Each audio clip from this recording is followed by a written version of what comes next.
Good morning. तो आज की जो मेरी स्टोरी है तो वो तुम ही लोगों पे बेस्ड है।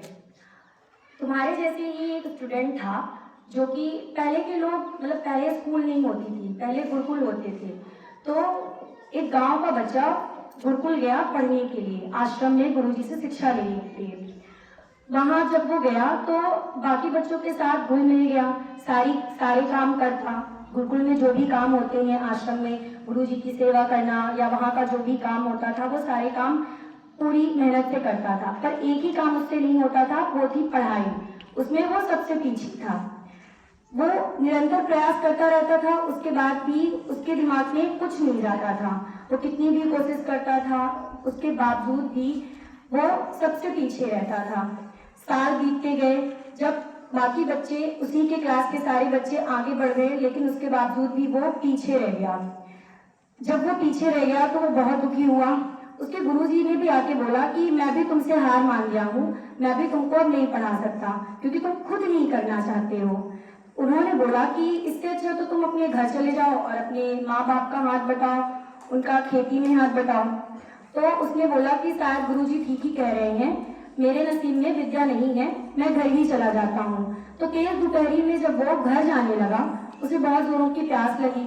वो पानी की तलाश में इधर उधर पानी ढूंढने लगा तो उसे एक कुआं दिखा जहाँ पे औरतें पानी भर रही थी। उसने वहां पे वो गया और देखा कि कुएं में बहुत सारे पत्थरों के निशान पड़े हुए थे।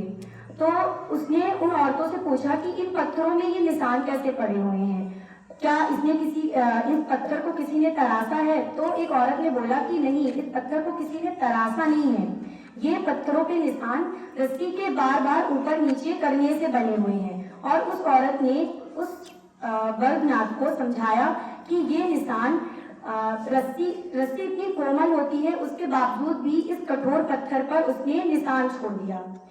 तो उसको उस बात से ये चीज समझ में आई कि जब इस कठोर पत्थर से ये कोमल रस्सी निशान या छाप डाल सकती है, तो क्या मैं निरंतर प्रयास करके अपने दिमाग पे थोड़ी सी विद्या की छाप नहीं डाल सकता? उसी समय उसने ये दृढ़ निश्चय कर लिया कि मैं भी निरंतर प्रयास करूंगा, जो भी गलतियां होंगी उनसे सीखूंगा और आगे बढ़ूंगा। वो वापस आश्रम लौट गया और अपने गुरुजी से बोला कि मैं फिर से कोशिश करना चाहता हूँ, आप मुझे फिर से यहाँ रख लो और मुझे फिर से पढ़ाओ। गुरुजी ने कहा ठीक है, अगर तुम ऐसा चाहते हो तो मैं फिर से वही करूंगा। वो रोज सुबह जल्दी उठता और गुरुजी के पास जाकर सारे सवालों के प्रश्न पूछता।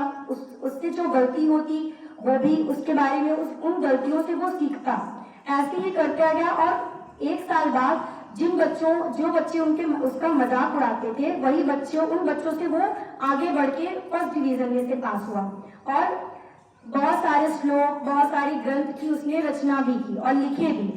इससे ये सीख मिलती है कि अगर तुम लोग ये निश्चय कर लोगे कि मुझे करना है या मुझे सीखना है तो तुम सब कर सकते हो। ऐसा नहीं कि किसी के पास कम दिमाग है, सबके पास उतना ही दिमाग है। अगर तुम निरंतर प्रयास करोगे तो एक दिन तुम जरूर सफल होगे। Thank you.